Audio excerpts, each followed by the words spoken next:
quand tu as lu 3 chefs-d'œuvre et que quelqu'un se dit je vais peut-être adapter ça en film, on en parle? Coucou mon petit Aloko, bienvenue sur Alokoma, une histoire, la chaîne YouTube sur laquelle vous allez entendre parler de livres afro sous toutes les coutures. Et donc depuis le 14 mai sur Instagram, sur TikTok et sur YouTube bien sûr, je parle de livres qui ont été adaptés au cinéma, bien sûr des livres africains. Et dans cette vidéo, on va décortiquer, on va parler de l'adaptation de 3 films, Petit Pays de Gaël Faye, Le Mandat de Ousmane Sembène et Half of a Yellow Sun de Chimamanda Ngozi Adichie. C'est parti. Oh, regardez-moi comment j'ai écorché le livre là. Donc, premier livre, Petit Pays. Là, c'est vraiment pour vous renvoyer à la vidéo que j'ai déjà faite sur le sujet, qui est présente sur la chaîne YouTube. Donc, c'est un livre qui a été adapté en 2020 au cinéma par Éric Barbier. Je vous en ai parlé donc dans la vidéo. Donc, juste pour ceux qui ont loupé la vidéo, je vous la mets dans le petit. Elle sera également en barre d'infos. Donc, pour rappel, c'est l'histoire de Gabi, âgée de 10 ans, qui est issue d'un couple franco-rwandais, papa français et maman rwandaise, et qui va vivre, oh là là, j'arrive jamais à le dire, le nom de la capitale du Burundi. On va voir dans ce livre comment un petit vit l'exil, pardon, et vit le génocide qui a eu lieu au Rwanda en 1994. Donc, allez voir ce que je viens de vous dire là et n'hésitez pas à liker, commenter la vidéo si vous le souhaitez. Donc là, je viens de parler du génocide du Rwanda, donc j'en ai pas parlé beaucoup. Je vous ai mis beaucoup de liens dans la vidéo précédente et là, on va enchaîner avec l'autre moitié du soleil, Half of a Yellow Sun, donc le livre de Chimamanda Ngozi Adichie, donc qui a été adapté au cinéma. Je vais vous mettre le lien en barre d'infos. D'ailleurs, soit vous achetez la version payante sur YouTube Film, soit vous avez la version gratuite. Il y a quelqu'un qui l'a mis sur YouTube et c'est en anglais. Donc, si vous voulez regarder la version VO, vous le pouvez. Donc moi, j'ai regardé le film tout à l'heure et déjà, première chose que je voulais dire, c'est que c'est toujours plaisant quand vous regardez un film qui a été un film de grand public, de pouvoir retrouver des personnes que vous retrouvez dans les séries ou dans les films nigérians. Et là, c'est le cas, il y a beaucoup d'acteurs, en tout cas, si vous êtes comme moi, que vous regardez beaucoup de films nigérians, vous allez reconnaître des acteurs dans Half of a Yellow Sun. Donc voilà, déjà ça c'est la petite parenthèse que je voulais dire là-dessus. Autre chose, donc ça nous parle de la guerre du Biafra. Donc je ne sais pas du tout si vous connaissez ce pan de l'histoire nigériane. Moi, j'avais déjà entendu le mot, mais en fait je ne savais pas de quoi il retournait. Donc en fait, quand j'ai commencé à lire le livre, je suis allée écouter des podcasts sur le sujet. Donc je vais tout vous mettre en barre d'infos. Pareil, si vous voulez aller creuser, je vais vous mettre le podcast que j'ai écouté sur le sujet, bien que c'est quelque chose de très réduit.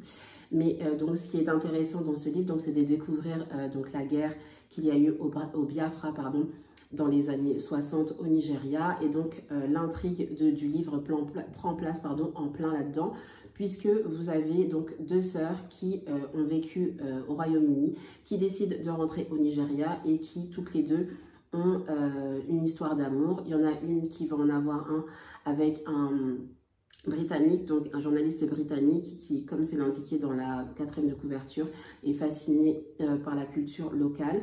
Et vous allez avoir une autre des sœurs qui, elle, va être en couple avec un professeur très engagé. Pour parler maintenant de l'adaptation, de voir ce qui a été fidèle, en fait, c'est très compliqué parce que là, comme vous le voyez, c'est un gros pavé quand même le livre.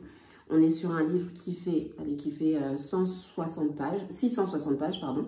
Et donc, c'est très compliqué de pouvoir tout mettre dans le film. Et donc c'est ce qu'on ressent quand on va voir le film, c'est qu'il y a beaucoup de passages qui ont été squeezés et qui ont été tronqués, ce qui est normal puisqu'on ne peut pas tout mettre toute cette matière grise là dans un film d'1h50. Néanmoins, ce qu'on peut dire, moi il y a il y a une scène où j'ai trouvé que c'était tronqué, c'est lorsque Olana doit venir s'installer chez Odingbo, et là justement j'ai trouvé que la partie était super courte alors que dans le livre on voit vraiment que c'est très décrit, il y a beaucoup de détails par rapport à ce qu'on voit. En fait c'est très très court au niveau de l'image.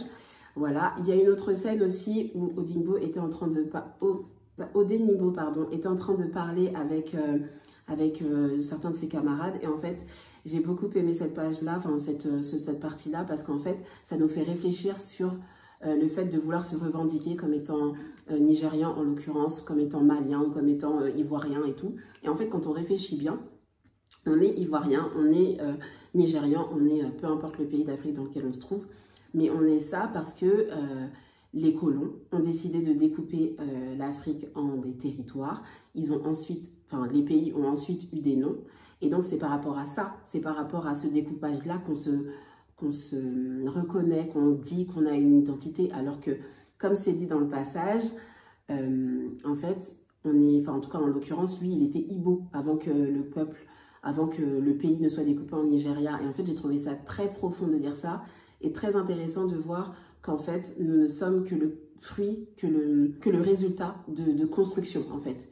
On a beau dire, oui, je suis ivoirien, je suis un tel, mais en fait, quand on réfléchit bien, qu'est-ce qu'on est en vrai? Ah, après, sans parler du film en tant que tel, je vous ai donné des exemples où il y a des choses tronquées et des choses fidèles à ce qu'on peut lire.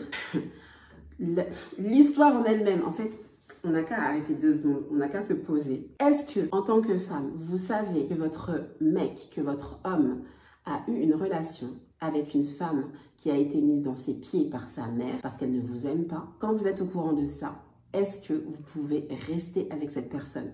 Ça, c'est la question que je pose aux femmes. Maintenant, la question que je posais aux hommes. Tu as trompé ta femme.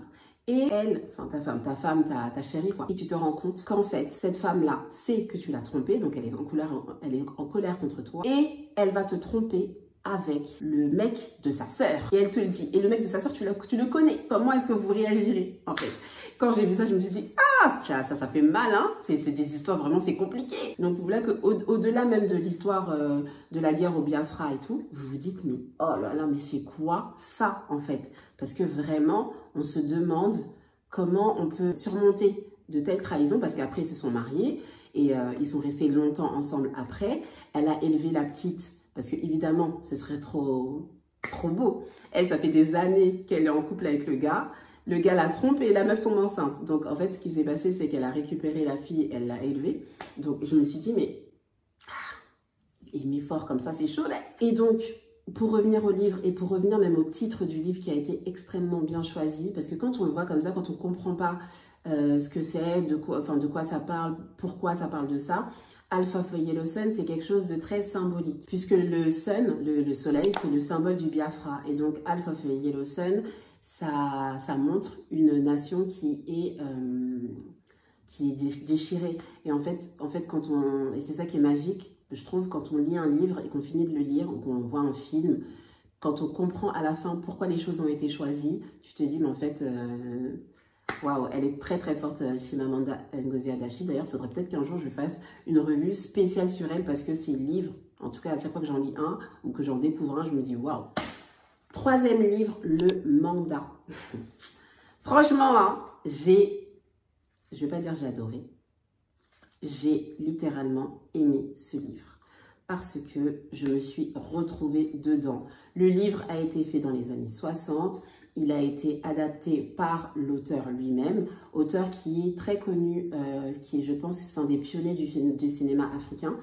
Et donc, voir que le film a été adapté par lui-même, c'est bien parce qu'en fait, il sait ce qu'il a écrit, il ne va pas aller dans des distorsions et tout, ça va être très, très terre à terre et très direct. Donc déjà, ça, c'est très bien.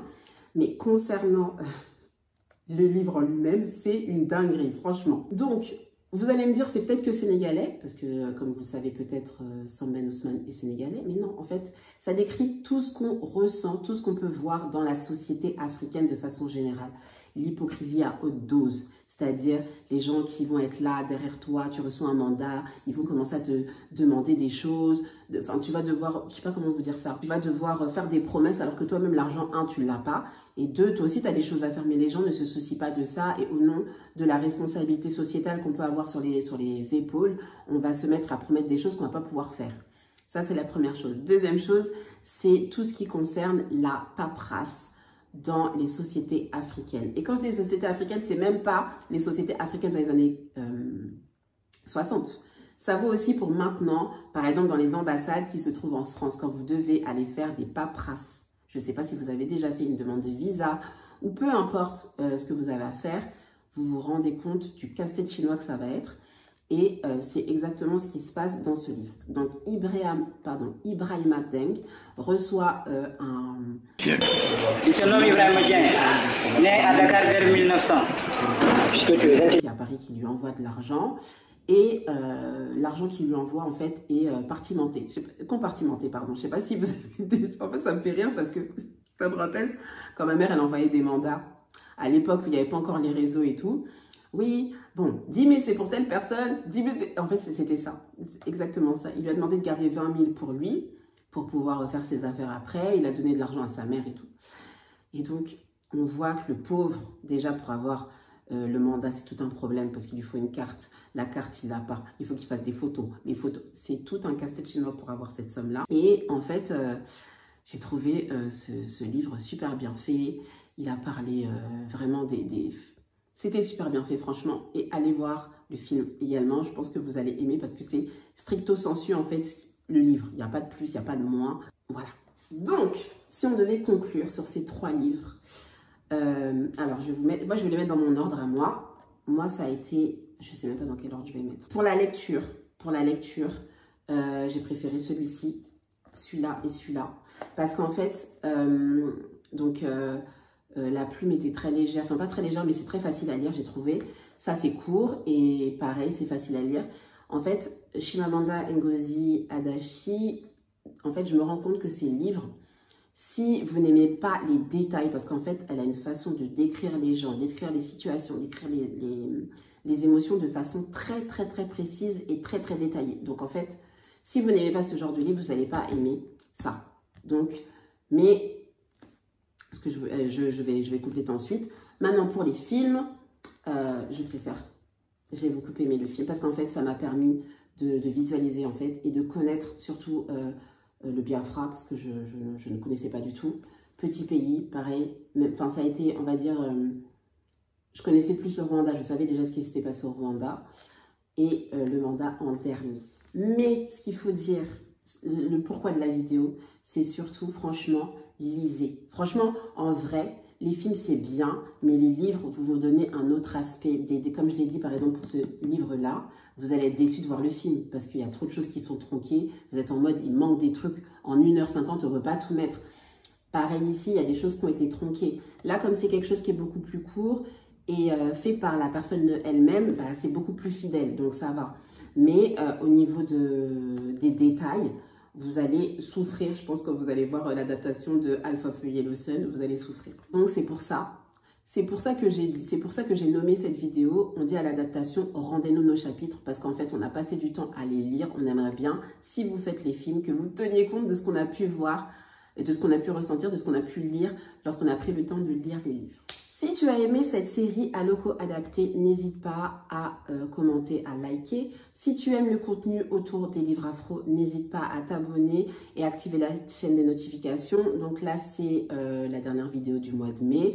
Au mois de juin, on va vraiment commencer le rythme de ce que je veux faire sur cette plateforme, que ce soit sur YouTube, sur Instagram ou sur TikTok.